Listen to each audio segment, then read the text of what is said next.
UP के दो लड़के जो कभी हाथ में हाथ थामे यूपी की तकदीर बदलने निकले थे, लेकिन जनता ने ऐसा फैसला सुनाया कि उन्हें आधे रास्ते से ही वापस लौटना पड़ा।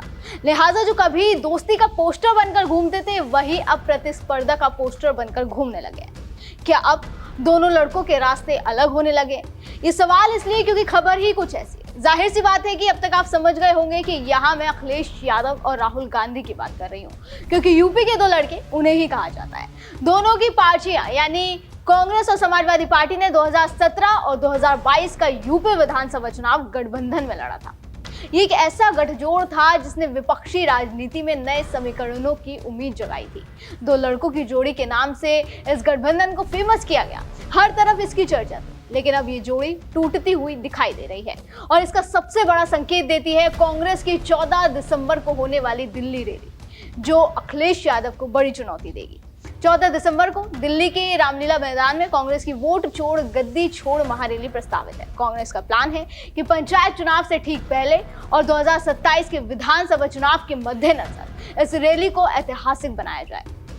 इसके लिए कांग्रेस ने वेस्ट यूपी की किसान बेल्ट पर फोकस किया है। कांग्रेस के नेता वेस्ट यूपी के हर जिले में दस्तक देकर लोगों को चलो दिल्ली के नारे के साथ आह्वान कर रहे हैं।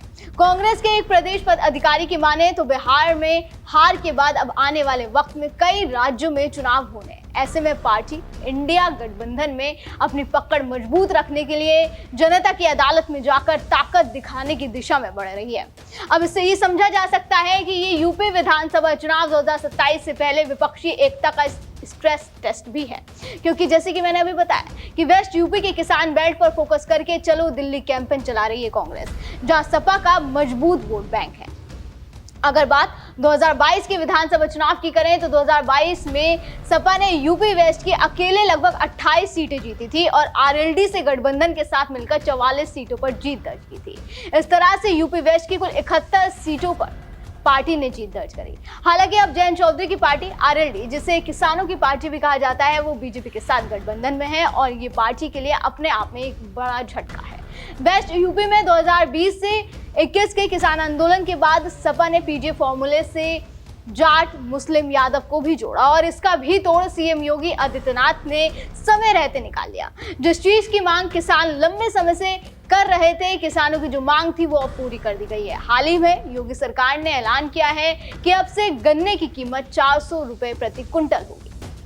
और अब दूसरी तरफ कांग्रेस यूपी वेस्ट में अपनी इस महारैली से सपा की टेंशन बढ़ाने वाली है। दरअसल अभी से सपा खेमे से ऐसी बयानबाजी शुरू हो गई है जिनके मुताबिक 2027 के यूपी विधानसभा चुनाव में कांग्रेस को कम सीटें दी जाए। कांग्रेस पार्टी अगले साल होने वाले पंचायत चुनाव में जनता के बीच अपनी ताकत दिखाकर 2027 में सपा पर ज्यादा सीट हासिल करने का दबाव बनाना रखना चाहती है।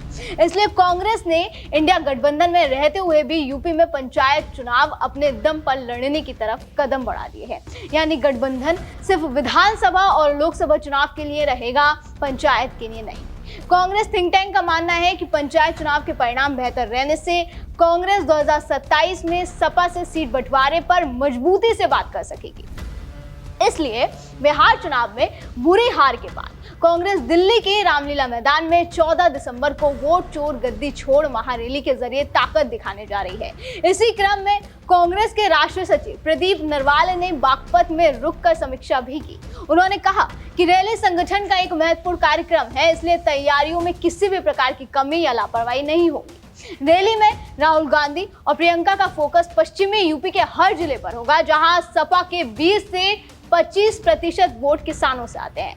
मेरठ, सहारनपुर, मुजफ्फरनगर, बुलंदशहर, हापुड़ और दूसरे जिलों में कांग्रेस की टीम लगातार दस्तक देकर दिल्ली रैली में पहुंचने का निमंत्रण लोगों को दे रही है, जिसके जरिए कांग्रेस का दबाव बनाने की कोशिश हो रही है। दूसरी तरफ सोनिया गांधी के आवास 10 जनपद पर हाल ही में मल्लिकार्जुन खड़गे, राहुल गांधी की मौजूदगी में यूपी कांग्रेस नेताओं के साथ बैठकें हुई।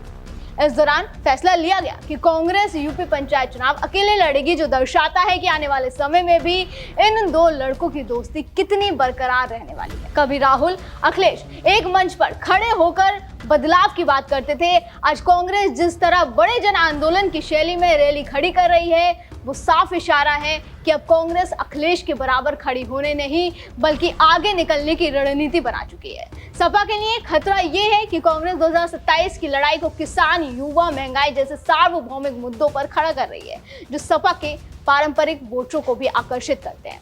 अब देखना होगा कि 2027 में दोनों पार्टी एक दूसरे के साथ ही क्या कुछ खेल करती हैं। लेकिन एक बात तय है कि 14 दिसंबर की रैली एक पॉलिटिकल सिग्नल है कि यूपी के दो लड़कों का दौर अब खत्म होने की तरफ आगे बढ़ रहा है, क्योंकि यूपी में अब विपक्ष में जगह और नेतृत्व की लड़ाई शुरू हो चुकी है और कांग्रेस अखिलेश को उनके ही मैदान में चुनौती दे रही है।